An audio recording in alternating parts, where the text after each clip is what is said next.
सबसे पहले करुणा के महासागर भगवान बुद्ध, शिक्षा के अग्रदूत राष्ट्रपिता महात्मा ज्योतिबा फुले, समग्र क्रांति के प्रणेता, हमारे मुक्तिदाता, इस देश की नारी जाति के मुक्तिदाता, महान विद्वान परम पूज्य बोधिसत्व बाबा साहब डॉक्टर भीमराव अंबेडकर जी, बहुजन नायक मान्यवर साहब काशीराम जी और बहुजन समाज में जन्मे सभी संतों और महापुरुषों के चरणों में नमन करते हुए आज इस सभा की अध्यक्षता कर रहे भाई IR सिंह जी, मंच पर बैठे आदरणीय श्री RP सिंह जी और अलग अलग गांव से आए हमें सभी सम्मानित प्रधान जी, बुजुर्ग और सामने बैठे हुए मेरे सभी बुजुर्ग नौजवान साथी, आप सभी को मेरा जय भीम, नमो बुद्धाय। साथियों, जिस तरह से आज की इस सभा का उद्देश्य बताया गया, मैं समझता हूं मेरे यहाँ आने की जरूरत तो नहीं थी, क्योंकि अगर आप केवल नोएडा के लिए एक सामाजिक संगठन बनाना चाहते हैं तो भाई मैं तो नोएडा की परिधि से बाहर हूं। हाँ, समाज का व्यक्ति जरूर हूं। और कुछ विचार आ रहे हैं कि इसे पश्चिमी उत्तर प्रदेश लेवल पर बना लिया जाए या उत्तर प्रदेश लेवल पर बना लिया जाए या राष्ट्रीय लेवल पर बना लिया जाए। अच्छे विचार हैं, लेकिन हमारे देश में हमारे समाज के, जिसे आप बहुजन समाज कहते हैं, एक जानकारी है कि 11 लाख से भी ज्यादा सामाजिक संगठन हैं हमारे देश में। 11 लाख, एक और बन जाएगा, कोई फर्क थोड़ी ना पड़ा, 11 लाख एक हो जाएंगे अगर ईमानदारी से काम किया जाए। और एक संगठन का केवल एक व्यक्ति समाज की परेशानियों, समाज की दिक्कत, समाज के मुद्दे को लेकर हर संगठन से एक एक व्यक्ति आ जाए तो मैं कहता हूं सरकार किसी की भी हो उसकी टांगें ऐसे कांपे अगर एक व्यक्ति भी आ जाए। लेकिन जो मेरा अनुभव है, संगठन तो बनते हैं, आगे भी बनते रहेंगे, पर अधिकतर संगठन के 2-3 ही काम मैंने देखे। और वो काम ये हैं कि संगठन बनाए जाते हैं तो 14 अप्रैल मना ली, 6 दिसंबर मना लिया, बुद्ध पूर्णिमा मना ली, कार्यक्रम करे, चंदा इकट्ठा किया, कार्यक्रम पूरा होने के बाद में कहानी खत्म हो गई। ये संगठनों का काम है। दूसरा, अगर बहुत ज्यादा जोर मारेंगे तो मूर्ति लगाएंगे, यहां मूर्ति लगाओ, वहां मूर्ति लगाओ, बाबा साहब की लगाओ, भगवान बुद्ध की लगाओ। कुछ बड़े शातिर होते हैं तो संगठन बनाते हैं, संगठन को दिखा के उसकी चर्चा करके राजनीति में कूद जाते हैं। राजनीति में कूदना बुरी बात नहीं, क्योंकि मैं तो पूरी तरह से राजनीतिक व्यक्ति हूं, कोई सीधी बात इसमें मैं बुरा नहीं मानता। राजनीति को समझना जरूरी है। आप कुछ भी कह सकते हैं, आपकी इच्छा है, पर समझना जरूरी। तो ये भी काम होते हैं। अगर हमें यही काम करने हैं तो मैं आपसे ये कहूंगा कि आप कुछ मत करो, संगठन मत बनाओ, अपने घर को सुधारो भाई, अपने अपने घर को, ज्यादा बढ़िया रहेगा। हम अपना घर तो सुधारते नहीं, समाज को और देश को सुधारने की बात करते हैं। नतीजा ढाक के 3 बात। और आगे बात मैं कहूं उससे पहले एक बात कहना चाहूंगा।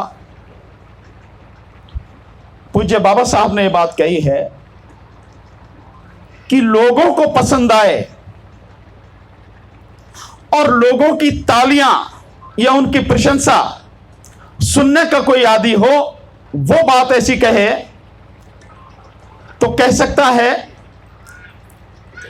लेकिन जो व्यक्ति समाज का नेतृत्व करता है उसको वही बात कहनी चाहिए जो समाज के लिए सही है। फिर समाज के लोग उसे माने न माने, ये उन पर छोड़ दीजिए, ये उनकी इच्छा है। मैं वही कोशिश करूंगा जो मैं अपने जीवन के संघर्ष और अनुभव से और बाबा साहब को जितना समझा है, जाना है, उससे जो सीखा है, आपके भले के लिए जो हो सकता है उसे कहने की बात करूंगा। यह सच है कि संगठन हमेशा अच्छा होता है अगर उसे चलाने वाले लोग अच्छे हों और ईमानदार हों और समझदार हों। अगर लोग अच्छे, ईमानदार और समझदार नहीं हैं, कितने भी संगठन बना लीजिए, कुछ नहीं हासिल होने वाला है। दूसरा, समय समय की बात होती है साथियों, उस समय में क्या चीज जरूरी है उसको समझना बहुत जरूरी है। अगर आप उसे नहीं समझते हैं और बिना समझे कुछ भी काम कर रहे हैं तो भी आपको हासिल कुछ नहीं होगा। आज की जो जरूरत है आप सबके लिए, आप संगठन भी बनाएं। संगठन किस तरह से बनते हैं, कितनी मेहनत लगती है, कितना काम करना पड़ता है, जो काम करते हैं वो लोग जानते हैं और आप सब लोगों ने काम किए भी हैं, तभी आप सब यहां इकट्ठे हैं। आज आपके मन में इच्छा है कि हम इकट्ठे हों, मजबूत हों, इसीलिए आप इकट्ठे हैं। फिर भी बहुत मेहनत लगती है, बहुत समय देना पड़ता है। परिवार का समय काटकर अपना समय तो होता ही कुछ नहीं है, वो सब संगठन और समाज को देना पड़ता है। बहुत अच्छी बात है, ऐसे लोग आए। लेकिन आज की जरूरत क्या है? मैं ये मानता हूं कि आज की सबसे बड़ी जरूरत ये संगठन शायद नहीं है। आज की सबसे बड़ी जरूरत है कि देश के सामने जो विकट परिस्थिति है, जिसमें आप संगठन की तो बात छोड़िए, कुछ भी आपका बचने वाला नहीं है, कुछ भी नहीं बचेगा। जो आप सोच या समझ रहे हैं उससे सब आगे की बातें हैं। आरएसएस और बीजेपी जिस तरह से काम कर रही है, आप जिंदा ही रह पाए, यह भी बड़ी बात समझना। आप कुछ बचेगा नहीं। आज की सबसे बड़ी जरूरत जो मैं मानता हूं वो यह है कि हम किस तरह से बीजेपी को जड़ से उखाड़ कर फेंके जल्दी से जल्दी। अगर हम ये नहीं कर पाए और इन्हीं बेकार की बातों में लगे रहे, आपको कुछ हासिल नहीं होगा। आप इससे थोड़ी तुलना कीजिए, पिछले 4 महीने से ज्यादा हो गए जो दिल्ली के बॉर्डर पर किसान बैठे हैं, उससे पीछे से आंदोलन चला रहे किसान पंजाब और हरियाणा में लगातार। आप ये तो मान के चल ही सकते हैं कि लगभग 6 महीने से आंदोलन चल रहा है, 6-7 महीने से। और उनका संगठन इतना मजबूत है, वो इतने समर्थ हैं, आप उनके सामने कुछ नहीं। 2 दिन आप आंदोलन नहीं चला सकेंगे, 2 दिन। इतने दिन से आंदोलन चल रहा, लाखों लोग हैं। किसी भी व्यक्ति को किसी भी तरह के खाने पीने, रहने की, दवाइयों की, डॉक्टर की, इस आंदोलन में कहीं कोई कमी नहीं है। सारे गुरुद्वारे इस कोने से लेकर उस कोने तक देश के सारे आके अपने लंगर लगा के बैठे हैं। कितना सामान, किस तरह से सेवा कर रहे हैं, हम तो सोच भी नहीं सकते हैं। हमारा तो अहंकार, हमारी तो ईगो इतनी बड़ी है कि हम कुछ भी काम करेंगे तो हमें लगेगा यार ये मेरा काम थोड़ी है।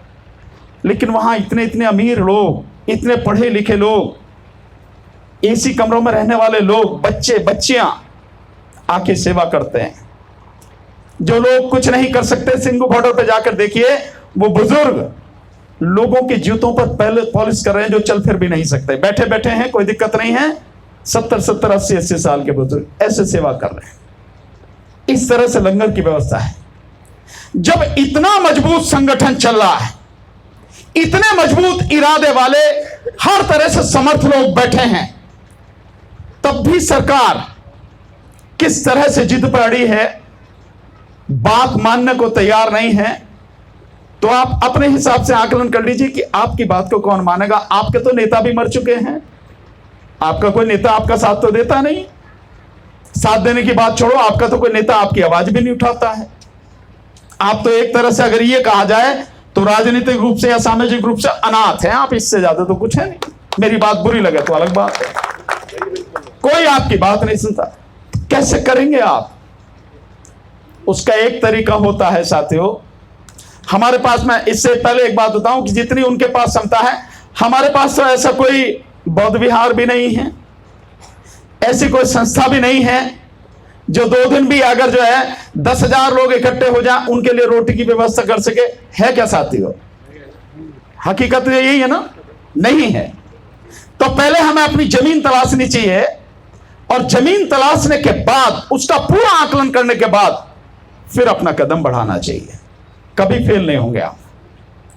और आज के समय में करना क्या चाहिए हम लोगों को? हम इस बीजेपी को कैसे उखाड़ के फेंकें, उसके लिए रणनीति बनानी चाहिए। इस किसान आंदोलन को कम से कम हम लोगों को समर्थन देना चाहिए। लेकिन जितने लोग यहां इकट्ठे हैं, मैं तो नहीं जानता, बताना भैया कितने लोग गए आप यहां किसान आंदोलन में? भाई 20 आदमी समझो मान के टोटल है ना, मैं भी तो हूं उनमें। हाँ 20 आदमी। यहां कम से कम 150-200 आदमी बैठे हैं। 200 आदमियों में केवल 20 आदमी, यही तो है तुम्हारे दरवाजे पे ही, कि दूर जाना क्या? आप उस आंदोलन में नहीं भाग ले सकते जो आंदोलन आपके लिए भी लड़ा जा रहा है। यह किसान आंदोलन केवल किसानों के लिए नहीं है, यह आंदोलन इस देश को बचाने के लिए है, क्योंकि बीजेपी ने पूरी ताकत लगा रखी है किस तरह से आपको गुलाम बना लिया जाए, और अगर आप नहीं मानते हो कैसे आपका कत्लेआम कर दिया जाए। मेरी बात को आप मानो ना मानो, सच यही है। इन कानूनों के माध्यम से जिस तरह से न केवल किसान बल्कि इस देश के गरीब, मजदूर, schedule caste, schedule tribes, OBC और माइनॉरिटी, इनको पूरी तरह से खत्म करने की प्लानिंग है, आप सोच भी नहीं सकते हैं। और ये कोरोना जो अभी बात जिसके लिए हो रही कि मास्क लगा लो, 125 दिन से ज्यादा हो गए एक आदमी को इस पूरे आंदोलन में, किसान के में लाखों आदमी आ रहे हैं, लाखों आदमी उसी तरह से खाना खा रहे हैं जैसे सब खा रहे हैं। कोई मास्क नहीं लगाता, कोई कुछ नहीं करता, खाना पीना जैसा भी है लंगर में सब खाते हैं। और मैं भी लगातार 125 दिन से वो काम कर रहा हूं, मास्क नहीं लगाते, यहां लगा लिया, आने के लिए कोई रास्ते में चालान वालान काट दे पुलिस वाला भैया, उससे जो बचने के लिए। सच्ची बात है। देखो किसी को भी कोरोना नहीं है, किसी एक व्यक्ति की कोरोना से मौत नहीं हुई है। बंगाल में आंदोलन चल रहा है, वो इलेक्शन चल रहा है, किसी व्यक्ति को कोरोना है? वो अमित शाह की रैली देखी होगी, उसने भी मास्क नहीं लगा रखा। टीम में जितने भी लोग हैं, कितनी भीड़ है, किसी ने मास्क नहीं लगा रखा। कहां कोरोना? बिहार में चुनाव हुआ, लाखों लोगों की भीड़ रही, कहां भी कोरोना? तमिलनाडु में चुनाव, असम में चुनाव, पश्चिम बंगाल में, वहां पे केरल में चुनाव, पांडिचेरी में चुनाव, कहीं कोरोना नहीं है। बीजेपी वाले कितनी रैली कर लें, कहीं कोरोना नहीं है। 300 से ज्यादा अब तक पूरे देश में किसान पंचायतें हो चुकी हैं, कहीं कोरोना नहीं है। लेकिन इस कोरोना के नाम पे इस सरकार ने आपको खत्म करने के सारे काम कर दिए। जैसे मजदूर को तबाह करने के लिए जो श्रम कानून है, वो श्रम कानून भी इसी कोरोना काल में जब लॉकडाउन था तभी लाए गए और मजदूरों की गर्दन साफ कर दी गई। मजदूरों के संबंधित जितने कानून थे उन कानूनों को खत्म करके 4 कोड बना दिए और मजदूर को पूरी तरह से उद्योगपति के हवाले कर दिया। 12 घंटे, 14 घंटे, 10 घंटे जितना चाहे काम कराए, जितनी चाहे तनख्वाह दे, जैसे चाहे माहौल में कराए काम, और ना उसे कोई मेडिकल फैसिलिटी, ना आंदोलन का उसे कोई अधिकार, कुछ नहीं, सब खत्म।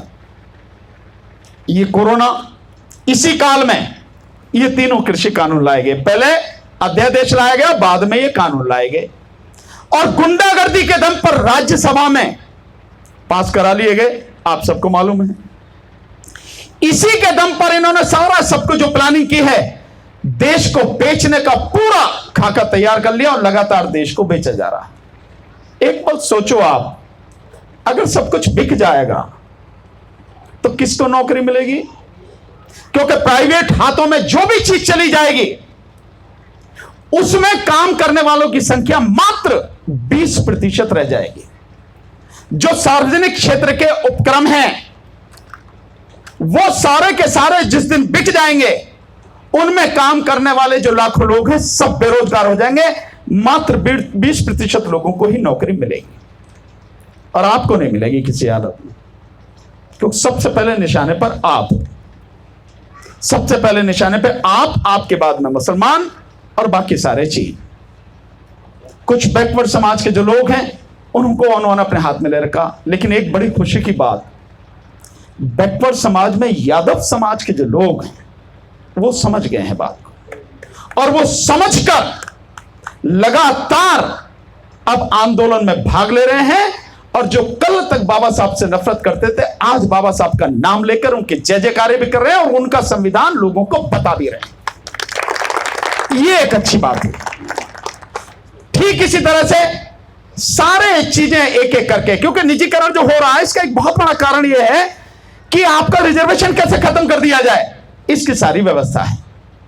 आपका एजुकेशन सिस्टम खत्म कर दिया, बच्चे आपके पढ़ नहीं सकते, किसी की जेब में पैसा हो तो पढ़ा ले, लेकिन आने वाले समय में जब पूरी तरह से हो जाएगा इतनी महंगी कर देंगे शिक्षा के हमारा समाज अपने बच्चों को नहीं पढ़ा सकेगा। सरकारी स्कूल खत्म हो जाएंगे, ऑलमोस्ट हो चुके हैं, जो बच्चे कुछ हैं वो भी खत्म हो जाएंगे। नई शिक्षा नीति के कारण सब ये हो जाना है। जहां तक रही डॉक्टर अस्पताल की, तो प्राइवेट ही बचेंगे, बाकी कुछ बचेगा नहीं। और प्राइवेट का हाल ये है, मैं तथागत से ही दुआ करूंगा, यही प्रार्थना करूंगा कि किसी के जीवन में प्राइवेट हॉस्पिटल में जाना ना पड़े। लेकिन अगर किसी का अनुभव रहा होगा तो वो ये जानता होगा, लाश भी देते नहीं हैं जब तक आप उनकी जो पैसे हैं उन्हें चुका नहीं दो। ये प्राइवेट हॉस्पिटल्स की, नर्सिंग होम्स की हालत। तो हमारी हालत जो है वो बहुत बुरी है। इस हालत को हम कैसे मजबूत करें, इससे कैसे बाहर निकले, हमें इस पे सोचना है और हम इस पे सोच ही नहीं रहे हैं। अगर आप सारे लोग किसान आंदोलन में जाके, इतनी बड़ी संख्या यहां इकट्ठी है, इतनी ही बड़ी संख्या जाके एक साथ तय कर लो कि एक दिन चलेंगे, हफ्ते में नहीं चल पाए तो 15 दिन में चलेंगे, 15 दिन में नहीं चल पाए तो महीने में चलेंगे, लेकिन सारे लोग इकट्ठे होकर जाओ बॉर्डर पे, गाजीपुर बॉर्डर पे चले जाओ, यही तो है। आप देखना आपकी ताकत कितने गुना बढ़ जाएगी। आप लोग जो कल तक अपने आप को अकेला समझते थे, आज अकेला समझते हैं, जब आप जाएंगे ना उनके साथ मिलके, तो दो कारण होंगे। आपको समझ में आएगा कि सारी चीजें हो कैसे रही हैं, और दूसरा, जो आपसे नफरत करते हैं उनकी नफरत खत्म नहीं तो कम जरूर होगी कि ये हमारे साथ में है आंदोलन में। क्योंकि सीए एनआरसी का आंदोलन चला, मुस्लिम समाज के लोग भी बाबा साहब को नहीं मानते थे, संविधान को नहीं मानते थे। मैं सीए एनआरसी का आंदोलन में पूरे देश में रहा, गया जगह। सीए एनआरसी के आंदोलन में भी बाबा साहब की फोटो के साथ साथ देश का संविधान भी रखा हुआ, लोगों ने पढ़ा भी और पढ़ाया भी। ठीक इसी तरह से इस किसान आंदोलन में बाबा साहब की फोटो लगी है और संविधान की जो वो है प्रस्तावना, वो भी सामने ही लिखी हुई है, और लोग न केवल पढ़ रहे हैं बल्कि पढ़ा भी रहे हैं। आपने सोचा होगा कि कभी जाट के लोग जो हैं, जाट समाज के लोग, वो भी बाबा साहब को पढ़ेंगे। बाबा साहब को न केवल पढ़ रहे हैं, संविधान को पढ़ रहे हैं, बल्कि अपने समाज को पढ़ा भी रहे हैं। मैं ये नहीं कहता कि कितने लोग हैं, पर अगर एक व्यक्ति भी उस समाज का जो कल तक गाली देता था, आज आपको पढ़ रहा है, बाबा साहब को पढ़ रहा है, संविधान को पढ़ रहा है और अपने समाज को पढ़ा रहा है, तो एक बदलाव तो है, एक उपलब्धि तो है। यही सारी चीजें हमें सोचने और समझने की जरूरत है। मैंने बहुत गहराई से देखा, आप सीए एनआरसी के आंदोलन में भी साथ नहीं थे। क्यों डर था आपको? क्या दिक्कत है? सीए एनआरसी से क्या केवल मुसलमान को नुकसान है? शेड्यूल कास्ट को नुकसान नहीं है? तुम में से कितने लोग हो जिनके पास में कागज हैं 1971 से पहले के? बताना जरा, कितने लोग हैं जिनके पास में 1971 के कागज हैं जो नागरिकता के लिए मांगे जाएंगे? और आप तो यहां बैठे हो, दिल्ली के करीब, उत्तर प्रदेश के सबसे अमीर जिले में बैठे हो। उन लोगों की सोचो जो हमारे अपने समाज के, हमारे अपने भाई बहन हैं, जिनकी हालत इतनी बदतर है कि आप सोच भी नहीं सकते। मैं बिहार में गया, उत्तर प्रदेश के पूर्वी इलाकों में गया, पश्चिम बंगाल में गया, जगह जगह देखा, मध्य प्रदेश, छत्तीसगढ़ में गया, फूस के घर हैं उनके, मिट्टी के भी नहीं हैं। सिंह साहब, मिट्टी के भी नहीं हैं, फूस के घर हैं। बाढ़ आती है तो पूरा गांव बह जाता है। घर की तो बात ही छोड़ो, कहां से लाएंगे कागज। तो सीए और एनआरसी जितना मुस्लिम समाज के लिए खतरनाक है, इतना ही इस देश के हर गरीब के लिए खतरनाक है, चाहे एससी हो, एसटी हो, ओबीसी हो, कोई भी हो। तो आपको साथ नहीं देना चाहिए था, नहीं दिया ना आपने। इतना ही कर लेते यार, मैं तो दिख ही रहा था। ऐसा तो नहीं है कि मैं आज ही दिखाऊं आपको, मैं भी तो कहीं ना कहीं तो दिख ही रहा हूं। मेरी वीडियो तो देख ही रहे थे आप, मेरे साथ ही खड़े हो जाते यार किसी दिन आके। तुम्हारा भाई तो हूं, दुश्मन थोड़ी हूं। नहीं आए आप।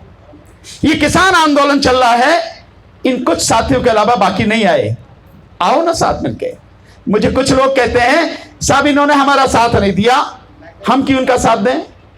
अबे अगर उन्होंने साथ नहीं दिया तो तुम तो दो। बाबा साहब से सबने नफरत करी, सब बाबा साहब से घृणा करते थे, लेकिन मुझे आप में से एक भी बता सकता है कि किसी एक व्यक्ति का भी, अपने कट्टर से कट्टर दुश्मन का भी उन्होंने अहित किया हो, बुरा किया हो या सोचा हो। हर किसी का भला किया। और आप बाबा साहब के मानने वाले हो, आप ही तो कह रहे हो। तो हम ऐसे मानते बाबा साहब को? क्या हम जानते बाबा साहब को? नहीं। तो दो साथ जब जरूरत है, बिना किसी स्वार्थ के दो। मैं पहले दिन से सीएनआरसी में और इसमें साथ हूं, और आज नतीजा क्या है मैं आपको बता नहीं सकता। मैं नहीं जानता आपको कैसा लगेगा, पर एक छोटी सी चीज आपको बताता हूं। कभी इस देश के किसी कोने में, मैं गारंटी से कह रहा हूं, आज इस देश के किसी कोने में चलना, आप किसी भी जगह, अगर मैंने मास्क नहीं लगाया हो तो 5 मिनट के अंदर जहां पब्लिक हो वहां नतीजा देखना। लोगों की भीड़ इकट्ठी हो जाती है, लोग मेरे साथ खड़े हो जाते हैं, फोटो खिंचवाते हैं। क्यों? मैंने क्या दे दिया उनको? सिर्फ इस बुरे समय में, जिसमें जो संघर्ष चल रहा है वो देश को बचाने का संघर्ष है, देश की तमाम जनता को बचाने का संघर्ष है, हर व्यक्ति को बचाने का संघर्ष है, अपनी आने वाली पीढ़ी को, नस्लों को बचाने का संघर्ष है। उसमें भी अगर हम साथ नहीं होंगे तो कब होंगे? उसमें भी हमें जाति और धर्म ढूंढते रहेंगे तो ढूंढते रहो आप, मिलेगा क्या आपको? कुछ नहीं। कोई आपके साथ नहीं आया, मत आने दो। लेकिन जब ऐसी लड़ाई हो, ऐसा संघर्ष हो, आप साथ खड़े हो जाओ। क्या बुरा है? आपको रहने के लिए वहां व्यवस्था है, आपको खाने के लिए व्यवस्था है। ऐसा खाना मिलता है वहां पर शायद आप अपने घर में नहीं खा सकते हैं, ऐसा बढ़िया खाना मिलता है। सारी चीजें तो उपलब्ध हैं। दवाई इतनी बढ़िया आपको मेडिकल स्टोर पर नहीं मिलेंगी, इतने स्टैंडर्ड की, जो पूरे किसान आंदोलन में सबको मिल रही है। अमेरिका से एक आदमी है, सिंगो बॉर्डर पर अकेले उस व्यक्ति ने, जिस दिन से आंदोलन चल रहा है, 1000 लोगों के रहने, खाने और दवाई वगैरह हर चीज की व्यवस्था कर रखी है, अकेले एक आदमी ने। आप समझ रहे हैं? ये स्थिति है। और आज ये है कि मैं जिस तरफ से निकल जाता हूं, लोग मेरे साथ में जुड़ते और खड़े होते चले जा रहे हैं। हमें यह सीखना पड़ेगा। हम अभी बहुत कुछ नहीं जानते हैं, हम अभी बहुत कुछ नहीं समझते हैं। ये जो मीटिंग हम कर रहे हैं बहुत अच्छी बात, लेकिन सही काम के लिए, सही उद्देश्य के लिए अगर ये मीटिंग होंगी तो ही इसका नतीजा निकलेगा, अन्यथा नहीं निकलेगा। अभी जिस समय आपकी ये मीटिंग हो रही है, कल दिल्ली में कुछ आईएएस आईपीएस अधिकारी, कुछ क्लास 1 ऑफिसर, क्लास 2 ऑफिसर, अलग अलग डिपार्टमेंट के लोग, उनकी भी दिल्ली में एक मीटिंग हुई।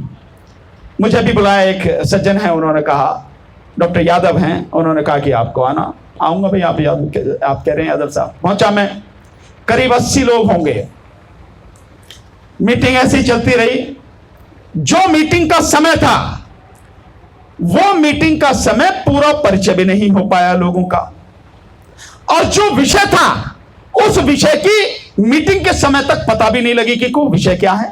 आपने तो बहुत बढ़िया किया, पहले बता दिया आपने कि ये विषय है हमारा, ये चाहते हैं, वो भी नहीं पता लगी।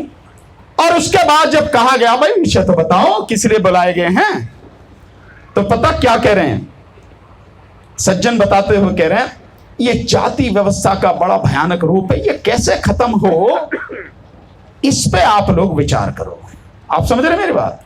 IAS, IPS, class 1, class 2 officers, हर डिपार्टमेंट के लोग, कई जाति व्यवस्था कैसे खत्म हो, इस पे विचार करो। और दूसरा कि भाई हम में आपस में भाईचारा बने, मुसलमानों में, ओबीसी में, एससी में, एसटी में, तो एक एक गांव जो है, कम से कम एक एक ग्राम पंचायत जो है उसे गोद ले लो, उसमें काम करो, और जब तक काम करो जब तक सबका आपस में भाईचारा हो जाए। जैसे मोदी जी जब आए थे तो उन्होंने कहा ना कि एक गांव गोद ले लो, सांसदों को है, सांसदों को गांव गोद लिया, पता नहीं कितने गांव गोद लिए, कहां गए, क्या हुआ, कुछ नहीं पता। यही नीति।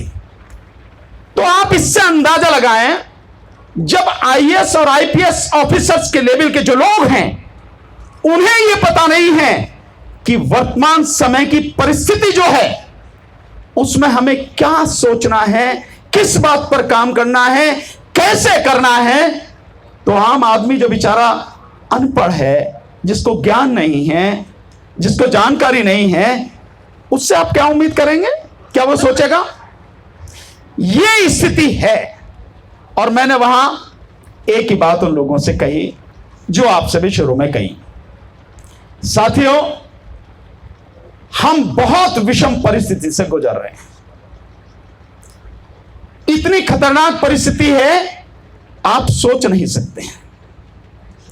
और इसमें सबसे बड़ी दिक्कत जो सबके सामने है वो आप समझ रहे हैं, आपको समझना भी चाहिए कि आपका कोई नेता नहीं, और आपका ही नहीं, अगर कहा जाए ओबीसी का, तो ओबीसी का भी नेता नहीं।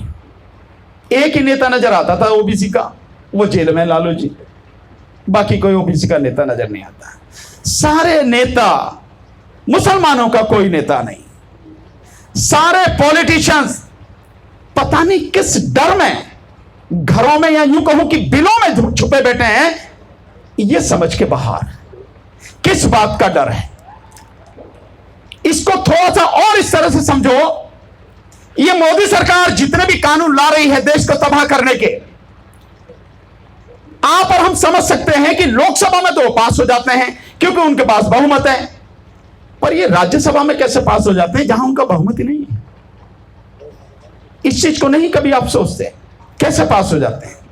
इसका मतलब साफ है कि सरकार तो गर्दन काट ही रही है, विपक्ष भी अपनी भूमिका नहीं निभा रहा, विपक्ष भी देश के साथ में गद्दारी कर रहा है, चाहे तो वोट से दूर रह के और चाहे सरकार का समर्थन करके।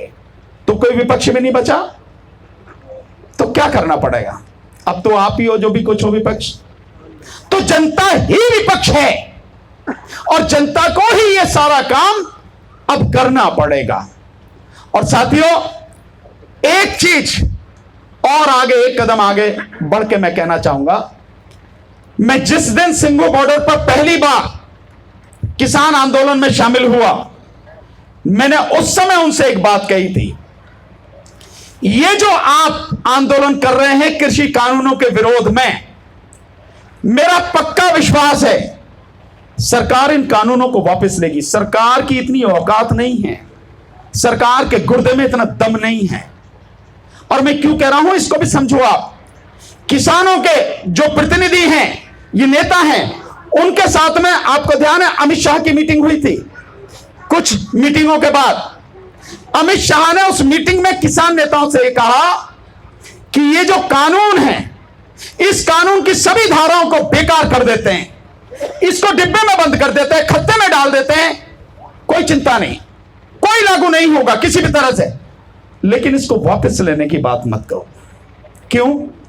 वो ये कहता है कि अगर इसे वापस लिया जाएगा इन कानूनों को, तो और जो बहुत काम कर रखे हैं, सीए एनआरसी हो, श्रम कानून हो, सब लोग खड़े होंगे, फिर सब वापस लेने पड़ेंगे, तो हमारा क्या हाल होगा?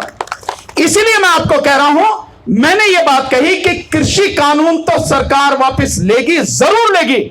मैं ये नहीं जानता कि कब लेगी, हां मेरा विश्वास है उत्तर प्रदेश के चुनाव से पहले जरूर लेगी, इतना पक्का मुझे पता है। लेकिन कानून वापस हो जाने के बाद भी आपकी दिक्कतों का समाधान नहीं होगा। आपकी दिक्कतें जो कि क्यों बनी रहेंगी? क्योंकि ये दिक्कतें जिसकी वजह से आती हैं, जो जड़ है उस जड़ को जब तक उखाड़ कर नहीं फेंकोगे, नष्ट नहीं करोगे, तब तक ये बीमारी किसी न किसी रूप में कभी ना कभी पैदा होती रहेगी। और जड़ है, इस बीमारी की जड़ है भारतीय जनता पार्टी, बीजेपी। इसको उखाड़ के फेंकना जरूरी है। और बीजेपी को आप तब तक उखाड़ के नहीं फेंक सकते जब तक ईवीएम है। जिस दिन ईवीएम उखाड़ कर फेंक दी गई, ईवीएम से चुनाव बंद हो गया, बैलेट पेपर से चुनाव हो गया, उसी दिन बीजेपी का पूरी तरह से सुपड़ा साफ हो जाएगा। 50 सीटें भी नहीं मिलेंगी पूरे देश में। बिल्कुल आप सही कह रहे हैं, यह भी हो सकता है 40 में ना मिले। तो ईवीएम को इस आंदोलन में शामिल करो। मैं बार बार उस मंच पर यह उठाता रहा हूं, अभी भी उठा रहा हूं, लेकिन किसी कारण विशेष से उन्होंने कहा कि हमारे सामने थोड़ी सी दिक्कत है, इसलिए हम इस मंच से बात नहीं कह पाएंगे। बात आपकी बिल्कुल सही है, पर नतीजा क्या है उसका? नतीजा यह है पूरे आंदोलन में बैठे हुए सारे लोग आज ईवीएम को हटाने की बात कर रहे हैं, जो कल तक सुनने को भी तैयार नहीं थे। ईवीएम को हटाने की बात कर रहे हैं। तो ईवीएम को हटाना बहुत जरूरी, और किस लिए? क्योंकि बीजेपी ईवीएम की बदौलती है। बीजेपी उस दिन खत्म हो जाएगी जिस दिन ईवीएम खत्म हो जाएगी। पर क्या हमारा कोई साथी, कोई हमारा भाई इस ईवीएम को हटाने के विषय में सोच रहा है? मैं जब बात करता हूं, सोशल मीडिया पर साथी मेरी वीडियो डालते हैं, बड़े बढ़िया कमेंट आते हैं। ऐसे कमेंट आते हैं धरती आसमान एक कर देंगे वो साथी जो कमेंट करते हैं, जो लाइक करते हैं। मैं भी कई बार खुश होता हूं, मजा आ गया।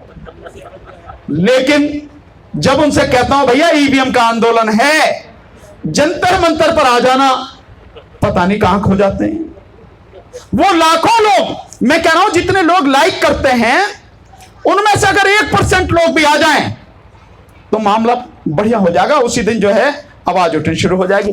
लेकिन बड़े बहादुर हैं पर फेसबुक के, यूट्यूब के, व्हाट्सएप के, ज्यादा हो तो ट्विटर के, सड़क के बहादुर नहीं है। पर भैया लड़ाई तो सड़क पे ही लड़ी जावे, घर में बैठ के तो लड़ाई होती नहीं, ट्विटर पे तो होती नहीं, सड़क पे तो आना पड़ेगा। इसलिए मेरा आपसे निवेदन यह है, आप संगठन बना रहे हैं, बनाइए। हमारे पास भी एक बहुत बढ़िया संगठन है राष्ट्रीय स्तर पर, उसमें आइए। फिर भी नहीं आना चाहते हैं, नया बनाना चाहते हैं, बनाइए। लेकिन सोचिए जरूर। बहुत बढ़िया, वो सामने बाबूजी बैठे हैं, हम सारे इस्तीफा देते हैं, बहुजन वो जो एक संगठन बना रखा, आप सारे संभालो, बहुत बढ़िया बात है। बात काम करने की है, और सोच बड़ी रखोगे तो काम बड़ा होगा, सोच छोटी रखोगे काम होगा ही नहीं। और एक तरीका है, आप जब संगठन बनाएं, यह समाज का कोई संगठन होना चाहिए, मोहल्ले लेवल से लेके मोहल्ला, उसके ऊपर गांव, उसके ऊपर कस्बा, कस्बे के ऊपर शहर, ब्लॉक, तहसील, विधानसभा, लोकसभा, जिला, मंडल, और मंडल के ऊपर भी 4-4, 5-5 मंडल बना के एक क्षेत्रीय वो बनाओ, और फिर प्रदेश, और फिर उसके ऊपर प्रदेश भी 5-5, 6-6 प्रदेश बना के 4-5 हिस्सों में देश का पूरा वो करके एक नक्शा खींच के बंटवारा करके उस स्तर पर बनाओ, और फिर नेशनल लेवल पे। और बात ऐसी होनी चाहिए, संगठन से ऐसा होना चाहिए, देश के किसी कोने में भी, समाज के किसी व्यक्ति के साथ भी जरा सी भी कोई घटना घटती है तो सेंटर लेवल तक आधे 1 घंटे के अंदर पता लग जानी चाहिए। सरकार को पता लगने से पहले संगठन के साथियों को पता लग जानी चाहिए, और पुलिस के पहुंचने से पहले संगठन के लोग हजारों की संख्या में वहां पहुंच जाने चाहिए। संगठन बनाने का ये तरीका, ये होती है ताकत। मुझे ध्यान है, हम समता सैनिक दल में काम करते थे। एक बार झगड़ा हुआ सैदरा गांव में, तो किस किस तरह से काम हुआ सारे साथी वो जानते हैं। ये एक तरीका होता है काम करने का, आप उस लेवल पर कर सकते हैं, करिए। मैं तो आपको शुभकामनाएं दे सकता हूं, मेरी शुभकामनाएं। एक वकील होने के नाते, फौजदारी का वकील हूं, कानूनी सलाह चाहिए, आपको सलाह दे सकता हूं। आपके खिलाफ मुकदमा हो सामाजिक स्तर पर, व्यक्तिगत नहीं, सामाजिक स्तर पर अगर मुकदमा हो आपको कहीं जाने की जरूरत नहीं है, मेरा नंबर आपके पास है, मुझे बताओ समाज का मुकदमा मैं लड़ूंगा, फिर ही लड़ूंगा, क्या चिंता वाली बात है। लेकिन व्यक्तिगत मुकदमा होगा तो फीस लूंगा, बहुत सीधी सी बात। कोई किसी की बेटी को छेड़ के आ जाए, कोई किसी का रेप करके आ जाए, कत्ल करके आ जाए, अपने घर को ही बर्बाद करके आ जाए, तो मैं क्यों उस पर रहम दिखाऊंगा, फीस लूंगा। दूसरी बात, अब आपसे एक बात कहता हूं, सारी बातें आपको बताई हैं, तरीके से समझाई हैं, समय काफी ले लिया है और साथी भी बोलेंगे, पर एक बात आपको कहना चाहता हूं। ये बात आपको अच्छी नहीं लगेगी कुछ साथियों को, पर कहूंगा जरूर, मेरी आदत खराब है। क्योंकि मैं ये कहता हूं, एक बार मुझे मोदी नगर में बनियों ने बुला लिया, बिजनेसमैन है बड़े जबरदस्त, एक उसमें बुला लिया, एक पता नहीं कौन सा कानून चल रहा था उस समय, नोटबंदी। हाँ, नोटबंदी के दौरान बिजनेसमैन ने बुला लिया, बढ़िया पंजाब वो हो रही मीटिंग मोदी नगर में, मुझे भी खड़ा कर दिया।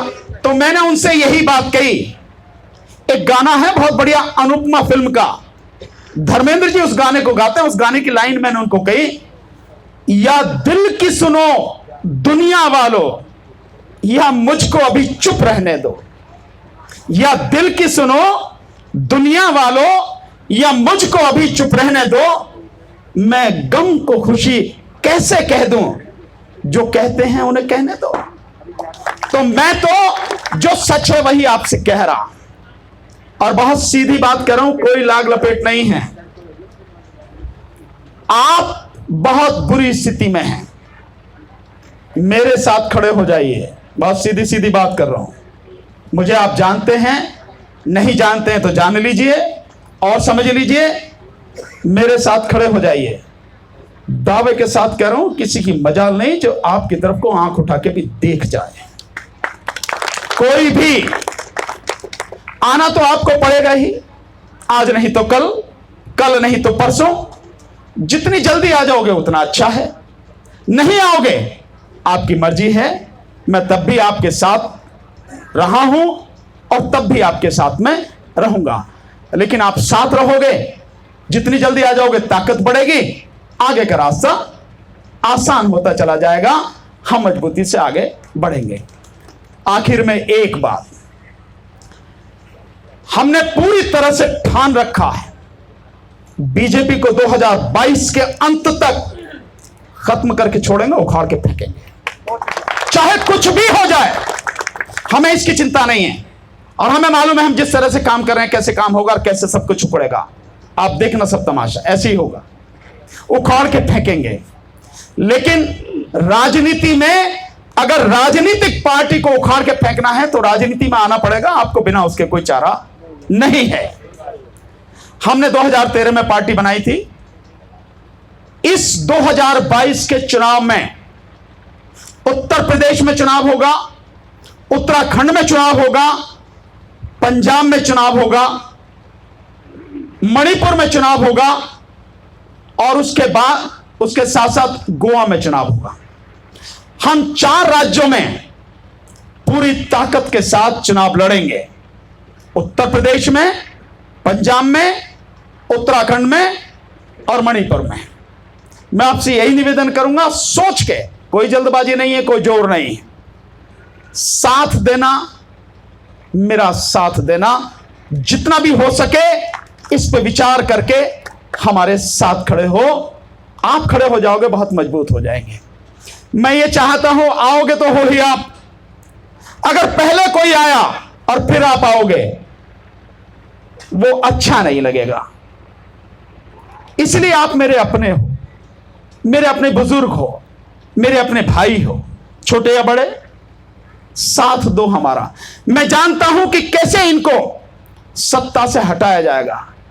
और आपको एक चीज की और बात बता रहा हूं, चेतावनी, आखिरी शब्द, 2022 तक अगर बीजेपी को हटाया नहीं तो 2022 के बाद, जिस 2024 की बात कर रहे हैं, इस देश में चुनाव नहीं होगा, आपके पास कुछ नहीं होगा, कुछ नहीं बचेगा। बीजेपी सब कुछ बेच के अपने यारों के हाथ में, उनकी जेब में डाल देगी और आपके पास या तो जिंदा रहने के लिए हथियार उठाकर लड़ना पड़ेगा और नहीं तो गुलामी करनी पड़ेगी। बस इतना ही रहेगा। बहुत बहुत शुक्रिया, आपने मुझे इतना समय दिया, सम्मान दिया, ध्यान से मेरी बात सुनी। आप सभी का दिल से बहुत बहुत शुक्रिया। जय भीम, नमो बुद्धाय।